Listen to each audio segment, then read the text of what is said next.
स्वागत है बच्चों फिजिक्स इट्स इजी में। और हम बात कर रहे हैं कक्षा 11 के अध्याय 9 ठोसों के यांत्रिक गुणों के बारे में। इस क्रम में आज हम बात करने वाले हैं यंग प्रत्यास्थता गुणांक के मान को ज्ञात करना। तो एक बहुत ही आसान तरीके से किस प्रकार से यंग प्रत्यास्थता गुणांक के मान को ज्ञात किया जाता है इसके बारे में हम सीखेंगे। वैसे इसकी प्रामाणिक प्रायोगिक विधि सरल के उपकरण के द्वारा यंग प्रत्यास्थता गुणांक को ज्ञात करना, ये सामान्यतः हमारे हायर सेकेंडरी स्कूल्स की प्रयोगशालाओं में उपकरण उपलब्ध होता है और उसकी सहायता से काफ़ी शुद्धतापूर्वक यंग प्रत्यास्थता गुणांक के मान को ज्ञात किया जा सकता है। तो इसके पिछले वीडियो में हमने यंग प्रत्यास्थता गुणांक किसे कहते हैं और इसके सूत्र के निर्धारण की बात कर ली थी। तो यदि आपने हमारा पिछला वीडियो नहीं देखा है तो डिस्क्रिप्शन में आपको लिंक मिलेगा, उस लिंक की सहायता से आप उस वीडियो को देख सकते हैं जहां आपको इसकी अन्य जानकारियां प्राप्त होगी। तो आइए अपनी बात को शुरू करते हैं कि यंग प्रत्यास्थता गुणांक को किस प्रकार से ज्ञात किया जाता है। एक सरल सा चित्र आपके सामने प्रदर्शित है जिसमें ये दृढ़ आधार है। सामान्यतः हमारी छत हो सकती है या कोई एक हैवी सपोर्ट हो सकता है। इस दृढ़ आधार से हमने दो समानांतर तार जिनकी लंबाइयां समान हैं, ये दोनों तार एक ही पदार्थ के बने हुए हैं।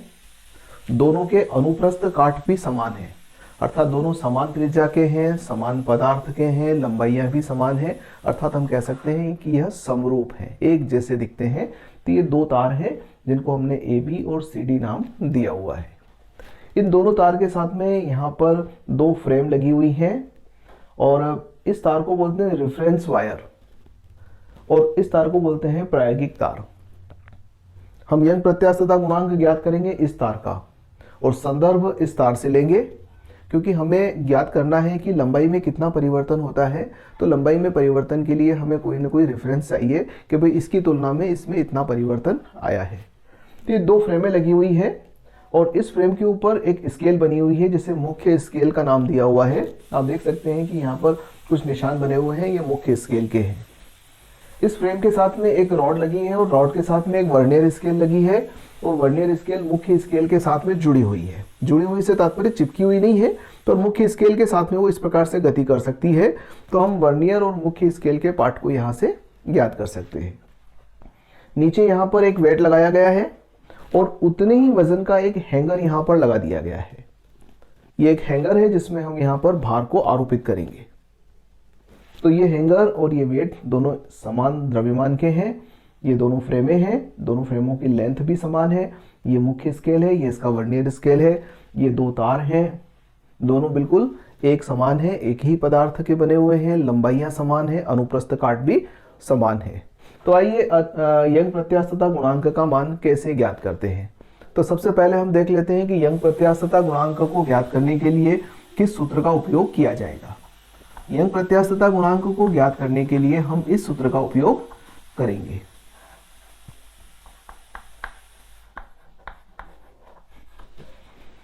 ये सूत्र हमने पिछले वीडियो के अंदर निकाला हुआ है।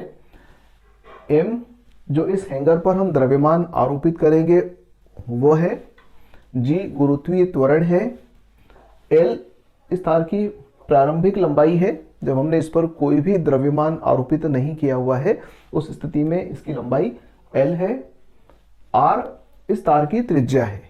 ये जो तार है बेलनाकार तार है और इस बेलनाकार तार का अगर हम सिरे पर देखेंगे तो अनुप्रस्थ काट हमें इस प्रकार नजर आएगा और ये इसकी त्रिज्या है। स्मॉल r से प्रकट करते हैं तो ये इस तार का अनुप्रस्थ काट और उसकी त्रिज्या r है। डेल l जब हम इसके ऊपर भार लगाएंगे तो इसकी लंबाई में परिवर्तन होगा।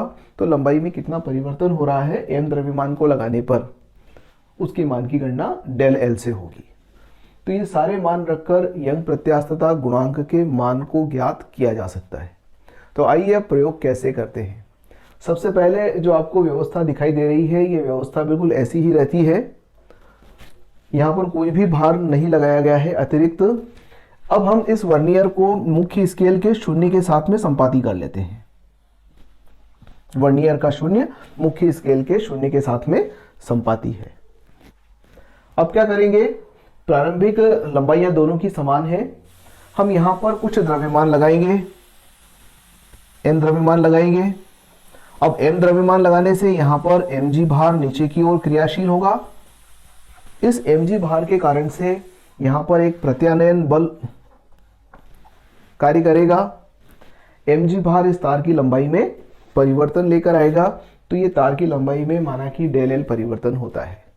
अब डेल एल परिवर्तन जब होगा तो आप देखिए तार नीचे की ओर खिसकेगा, और नीचे की ओर खिसकेगा तो वर्नियर मुख्य स्केल पर गति करेगा।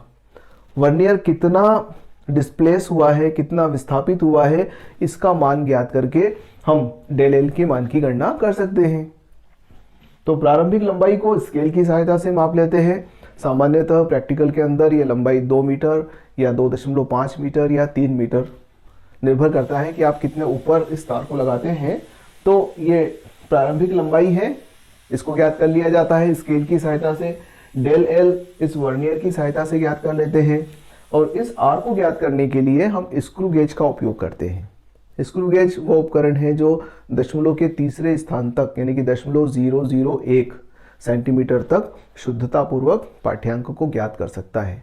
तो चूंकि तार पतले होते हैं, अगर मोटे तार होंगे तो डेल एल का मान कम आएगा, तो पतले तार लिए जाते हैं। तो पतले तार के लिए शुद्धता से आर को ज्ञात करने के लिए स्क्रू गेज का उपयोग करते हैं।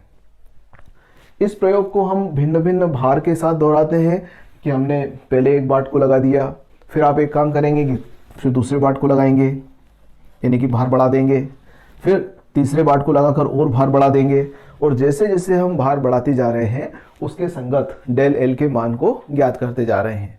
तो एक के बजाय हम कई सारे पाठ्यांक लेते हैं, फिर भार को लगाने के बाद में कुछ समय रुकते हैं ताकि इसमें स्थायी स्थिति आ जाए।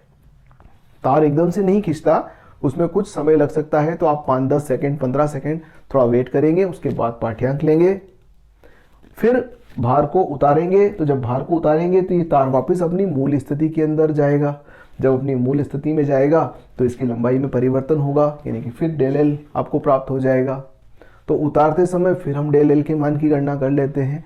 इस प्रकार से कई सारे परिवर्तन हमारे पास आ जाते हैं कि प्रत्येक द्रव्यमान के संगत कितने लंबाई में परिवर्तन हुआ है। इन सभी लंबाई में हुए परिवर्तन का औसत मान निकाल लेंगे। त्रिज्याओं के भी हम 3-4 मान लेंगे, अलग अलग स्थान से ले लेंगे, उन सबके औसत मान निकाल लेंगे ताकि होने वाली जो त्रुटि है उसको कम किया जा सके। तो डेल एल का मान हमारे पास है, आर का मान हमारे पास है, एल का मान हमारे पास है, कैपिटल एम हमें यहाँ से ज्ञात हो रहा है, पाई का मान आप जानते हैं और जी का मान भी जानते हैं। तो ये सारे मान जब हम इसमें रखेंगे तो वाई के मान की गणना की जा सकती है।